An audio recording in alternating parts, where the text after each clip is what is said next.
No, no, no, no.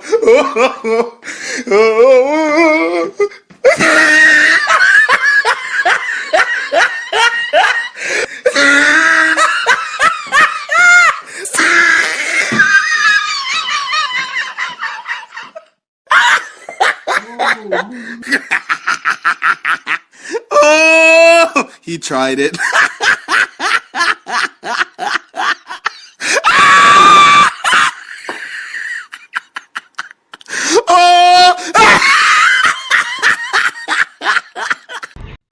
durba garatay ruuxa hortaada sida xishmada iyo xishoodka aan lahayn ugu daansi gareynaya.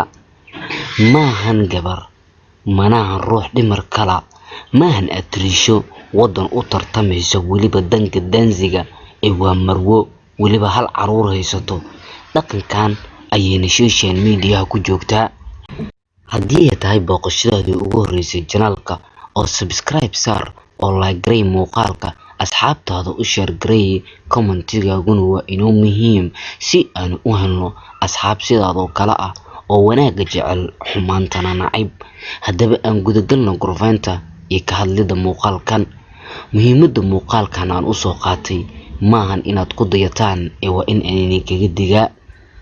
youtube-ka waa bad, familo badan ayaana ku jira. haddaba famil walbaba wuxuu ugu jiraa xasarad iyo talenti gooniya. haddaba talentiga familkan waa sidan.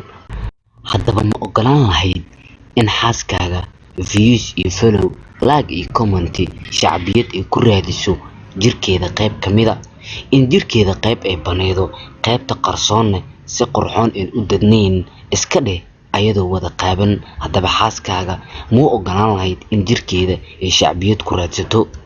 miidiyaha wuu sii waalanayaa maalin maalinta ka dambeysa iyo minidba minidka ka dambeeya. wuxuu yeelanayaa macno gooniya, maamuus goonina wuu yeelanayaa. dad talenti gooni watana moodaan waxa ay wataan inay yihiin wax fiicanna way soo wada ifbaxayaan. muuqaalada aan la wadaagayo waa muuqaaladaan u arkay inay asturan tahay maamadan qaldan haddana la qaladka wax ka celiya. maalmahan waxaa kor u sii kacaya qaladaadka qurba joogta haba ugu badnaadaan habeenkeena Soomaaliyeed. waxay macno ka dhigteen ciwaankooda ugu weyn uu yahay qof walba oo la hadlana jawaabtiisa ay ka dhigayaan free life. free life maahan in laga xishoodo dadkana aad ka xishoon weydo xaajigaadana maare uu ku waayo. haddaba dad fara badan oo media ku jiro ayaa inantan qaabab kala duwan uga hadlay, walow iyada dhammaan ay kasoo falceliday in ay la hadlaan qalad ay u aragto. dadyow fara badan oo meediyaha boosas kala duwan uga jira ayaa siyaabo kala duwan uga hadlay. kuwa ayaa yiri inantu waa inan waalan, waxayna meesha u joogtaa barnaamijyo caafimaad. kuwa ayaa yiri ninka ayaaba ka daran oo wuxuu awoodi leeyahay in xaajiyadiisa uu xakameeyo. kuwa ayaa leh way ka awood badan tahay oo maaro uma helayo.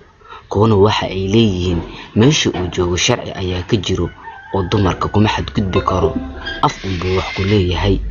si walbay noqotaba muhiimadii ulajeedka muuqaalkeena waxa uu ahaa qof walbo qaldan inaan qaladka ka dhicino, in uu qaldan yahayna aan u sheegno oo qofka saxanna aan dhiirigelino.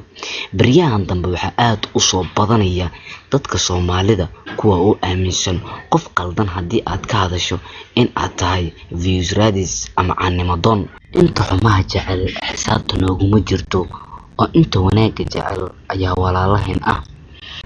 su-aasha ugu dambeyso kuna soo gabagabeynaya muuqaalka ayaa ah, haddaba xaaskaaga taleefanka kaamirada inaad sidan ugu qabato ma dhihileed oo dadka u neegi oo u daansi garay. haddaba dadka kala dameer qurxoon oo kala duwan, dadka ilaahay isku mid umuusan u abuurin, isku maskax iyo isku caqli isku garaadna ilaahay muusan ka dhigin. haddaba haddii aad aragtay walaalka iyo walaasha in wado qaldan ay ku socdaan, isku day inaad waaniso, kuna waaniso comment qurux badan, aflagaadadana aad ka ilaalido. intaan ayaan kusoo gabagabeynaynaa muuqaalkeenii gorfaynta ahaa oo ujeedkiisuna ahaa walaalka oo qaldan ha fiirsanin. haddaba u share garay si ayaga waanu ugu noqdo comment qurux badan caqligooda iyo maskaxdoodana wax ka bedela hoos ugu xariiq. qof walbo soo raba ha inoo qaato waxa qaldan waan qabanaynaa, waxa saxanna waxaan leenahay horu soco.